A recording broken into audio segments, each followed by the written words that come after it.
നമസ്കാരം. മലയാളി വാർത്തയിലേക്ക് സ്വാഗതം. SFIയുടെ സംസ്കാരത്തിൻ്റെ തനി രൂപം ഏറ്റവും അവസാനമായി നമ്മളിപ്പോൾ കണ്ടത് കേരള സർവകലാശാല കലോത്സവ വേദിയിലാണ്.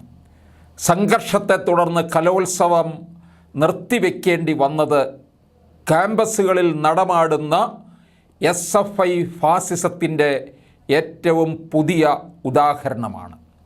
എന്നിട്ട് ഈ SFIയുടെ തന്തയായ CPM കേന്ദ്രത്തിൻ്റെ ഫാസിസം എന്നൊക്കെ പറഞ്ഞ് അവരുടെ നേരെ കൊമ്പ് കോർക്കുന്നുണ്ട്.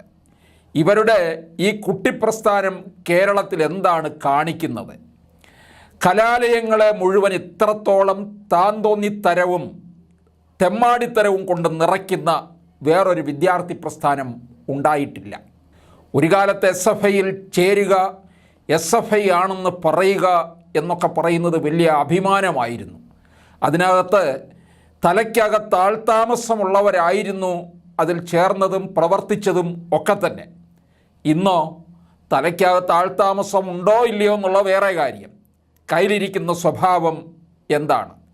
സർവകലാശാലയുടെ യുവജനോത്സവത്തിൽ തിരുവാതിരക്കളിയുടെ തടഞ്ഞുവെച്ച ഫലം പ്രഖ്യാപിക്കണമെന്നാവശ്യപ്പെട്ട് തുടങ്ങിയ പ്രതിഷേധം സംഘർഷത്തിന് വഴിമാറിയതോടെയാണ് അനിഷ്ട സംഭവങ്ങൾ ഒഴിവാക്കാൻ വൈസ് ചാൻസലർ ഇടപെട്ടത്.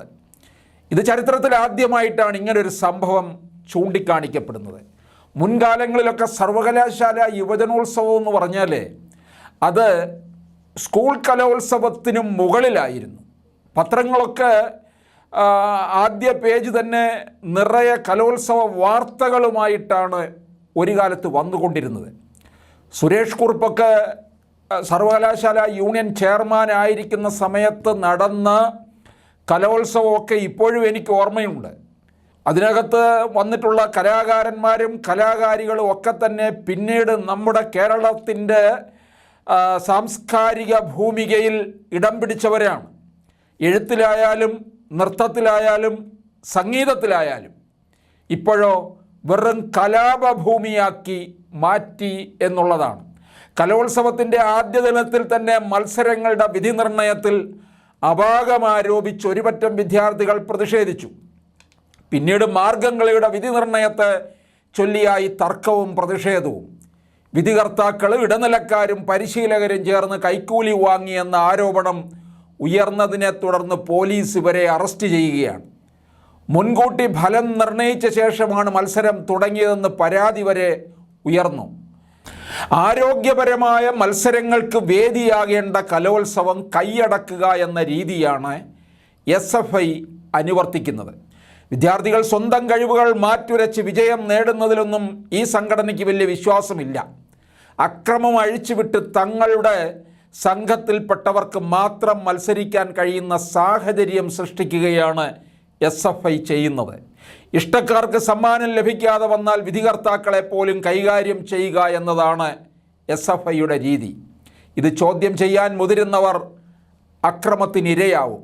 SFIയുടെ ഏകാധിപത്യ ശൈലിക്ക് ഇടത് സംഘടനയിൽ പെടുന്ന രാഷ്ട്രീയ താല്പര്യമുള്ള അധ്യാപകർ വരെ കൂട്ടുനിൽക്കുന്നു എന്നുള്ളതാണ്. അതാണല്ലോ നമ്മൾ പൂക്കോട് വെറ്റിനറി കോളേജിലും കണ്ടത്.